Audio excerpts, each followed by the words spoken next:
In this video, I'm just going to give a bit more detail and clarification in relation to finding a room orientation, in other words, which way your windows should face. This could apply to anywhere in the world, but I happen to be here in Bangkok, Thailand.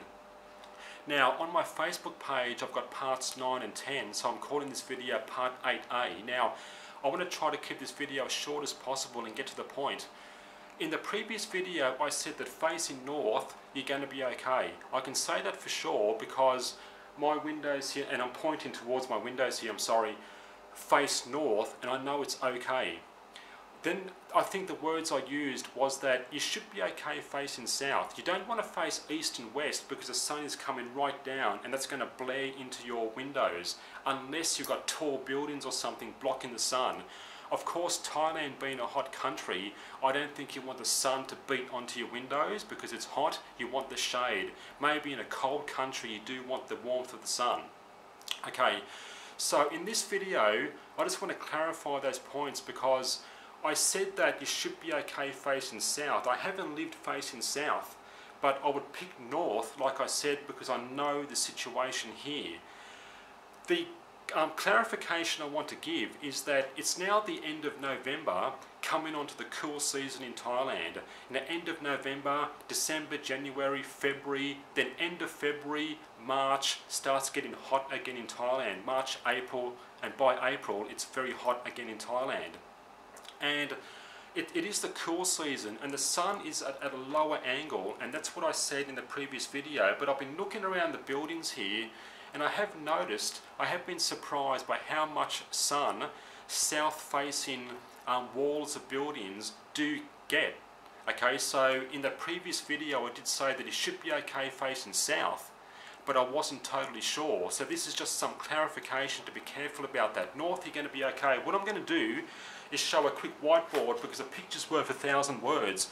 If I can just line up that whiteboard very quickly, and there it is. What we've got here is a building facing north, facing south. Now facing north, like I said in the previous video, in the Bangkok area, the sun is going to be to your north between April the 28th and August the 16th. And it's going to be to your south outside those dates. In other words, you know, between August the 16th and April the 28th. Then the sun's going to swing around again, you know, to your north. So, because it's summertime, it's the hot season when the sun's to your north between, you know, April and August. The sun's going to be at a relatively high angle. And now my overhang for my deck, for my sliding glass doors to the balcony, is only about 900 millimeters. That's enough to cover and screen off the sun, definitely. The sun's going to be at a fairly high angle. But when the sun's to your south, during the cool season, you know, November, December, January, February, at that time, the sun is going to be at a lower angle, as you can see here. I said that in the previous video. That same roof overhang or awning or eaves or whatever, you can see how the sun is now going to be shining onto the window. You may cop more sun onto your windows unless you have a much bigger roof overhang. Like I said, this is, I've got 900 millimeters or thereabouts here. If you have 2 or 3 meters, you may get that shade. So that's the clarification I want to make, that you will cop more sun, like I did say in the previous video. But looking around here, it's now the end of November, and I am surprised by how much sun these south-facing walls of buildings and windows are getting. It is the cool season. Well, it's cooler. When I say cool season, it's cooler than the hot season, but you know, everyone's definition of cool and hot may be different depending on how much heat you can handle. So you may cop more sun, but it is cooler.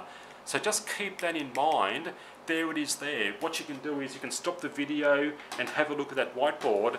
Just thought I'd make those important clarifications. I think I've made all my points. Whenever I turn the camera on, I tend to forget what I want to say. So, of course, the time the sun is between your north and south will vary in Thailand, but in the previous video I did give all those dates for major locations through Thailand, and the same applies to anywhere in the tropics. Okay, but here in Bangkok, between April and August, the sun's to your north. any sort of an eave overhang, some reasonable eave, I've only got 900 millimeters, is going to screen the sun, shade the sun, you won't get sun beating onto your windows, okay? But in the south, the sun's at a lower angle, you may get more sun, so be careful about that. And I didn't realise when I made the previous video just how much sun and how low, what angle, I'm not sure, you can work it out. 40 degrees, 45 max, I'm not sure, 40 degrees, but you can see how if you have a bigger eaves overhang, 2 or 3 meters, you may get that shade. But like I said, quick summary, east and west is what you want to avoid because the sun's going to come right down and beat into your room. It's going to be too hot unless you have buildings and so forth shading the sun. But north is the way to go. South, just be careful about those points I just mentioned. So hopefully that makes sense. If anything doesn't make sense, let me know. Take care, and I'll see you next time.